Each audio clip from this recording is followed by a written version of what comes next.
This segment is brought to you in part by Southwest Washington Medical Center. Welcome back to Better Portland. I'm Brooke Carlson. Nobody likes varicose veins. Not only can they look bad, but they can also be really painful. However, sometimes the most troubling ones are hidden below the surface. We take a look at one of the treatments that can relieve the pain and get you back on your feet in no time. Hi, my name is Susie Webb. I'm an RN. I'm still very active. I am a runner.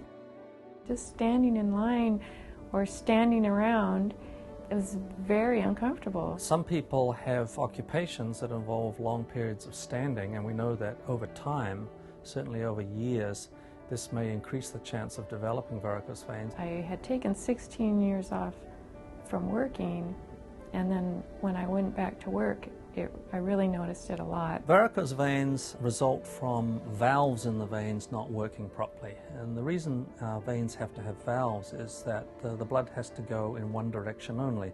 Otherwise, under the influence of gravity, it would tend to flow backwards or stagnate or pool in the legs. When that happens, the pressure in the veins goes up, the wall stretches and dilates, and over time that enlarges to be called something that we call a varicose vein.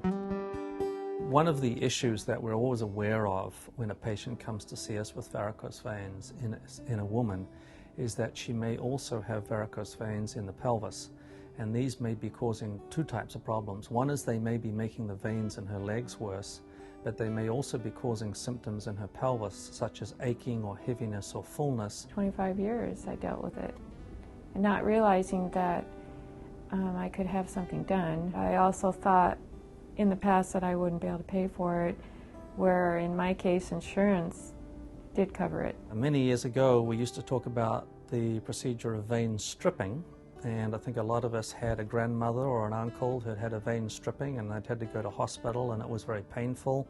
Their leg was swollen, they may have been in bed for several days. We now have techniques that enable us to block off or occlude that vein. A needle is inserted into a vein in their leg, and then a catheter is inserted through that access site. A fiber, usually a laser fiber, is placed through that, and under ultrasound we can see exactly where we're putting it, and then the laser is activated and the vein is effectively shriveled up by this process, and that can be done as an office procedure. It takes approximately 1 hour, and the patients walk out of the office and are walking again, and in some cases working again the same day. 2 days later I was running still. I ran my 7 miles again. It's a fairly quick and painless procedure. It's worth feeling good again and being able to do the activities that you'd like to do. For more information, you can join Dr. Nichols for a discussion on varicose vein treatments at Club Green Meadows in Vancouver. It's next Tuesday at 6 o'clock. It's part of the local Red Hot Mamas group, a leading menopause education program to help women look and feel their best. Just head to www.redhotmama.org to register or become a fan of Red Hot Mamas on Facebook.